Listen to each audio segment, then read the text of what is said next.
Ma-inspire na ako ang mga bata na maningkamot jud for excellence, pursue their passions, and mahimo silang positive impact sa ubang mga bata.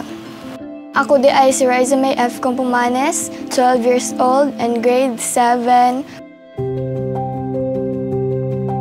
Sa una, dili pa may beneficiary sa purpose kay kulangan pa among kwarta, hatod, pamasahe sa amua. Bisa murag wala pa may ato nga panahon kay nagtarong lang gihapon mig eskwela ma'am para maabot na mo ang among pangarap.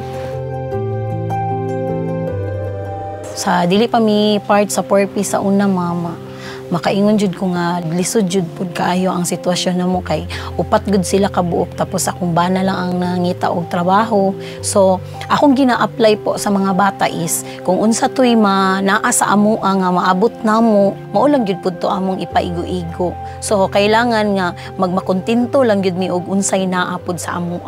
Mana kasabot man pud ako ang mga anak, although kanang sakit man sa part na dili dayon nato mahatag ang mga needs sa mga bata, pero at least kanang ginapasabot pud namo sila nga dili tanang panahon nga ingon anita.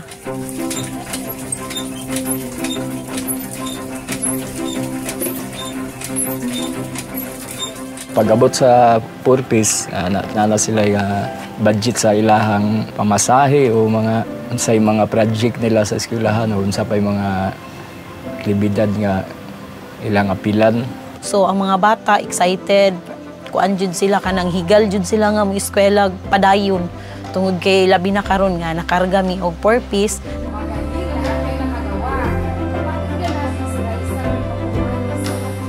Tungod kay nakahimo mig benepisyaryo, magpadayon mi sa among pagpaningkamot ana makakuha ko og honor og mga medal and then mga achievements. Ang isip isa ka child monitor, si Raiza since kinder to grade 6 is achiever gyud na siya. Tanan nga activity sa eskwelahan ginaapilan jud nila kay kanang makita nimo ang ilahang pagpursige ba nga moeskwela ang ilang interes sa pag-eskwela. Exemplary child si Raiza May para sa ako. Tungod makita nimo unsa sa kadasig nga bata.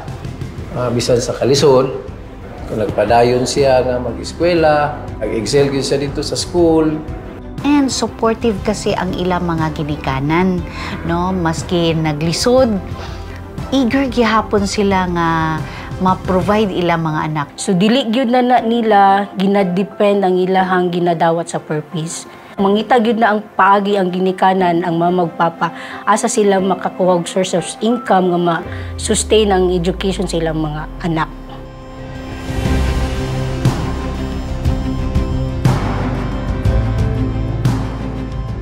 Ako lang ginapa-remind gid permente sa ilaha nga ang kapobrehon sa tao dili na siya babag para maabot gini mo imuhang pangarap nimo ana. Alipay bumi magtanaw sa ilaha nga aktibo sila sa mga unsay mga aktibidad silang eskwelahan kanang makita gid nimo sa ilaha nga gid sila kanang maningkamot silang pag-eskwela.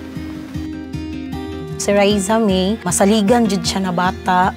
Labi na gyud diri sa balay, isa pud siya sa magtudlo sa homework sa iyang mga manghod, mga trabahoon diri sa balay, masaligan jud siya sa tanan.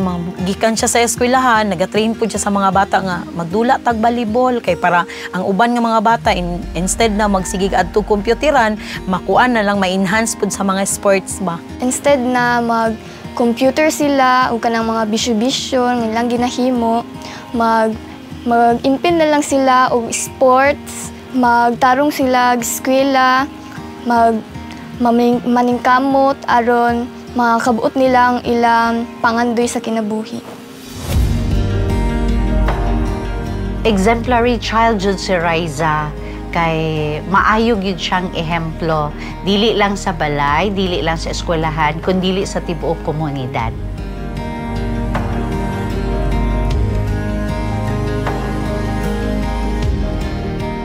Pangandoy na ako na makahuman ko sa akong pag-eskwela o mahimong flight attendant. aron makatabang ko sa akong pamilya ug sa akong komunidad. Daghang salamat DSWD ug Purpose.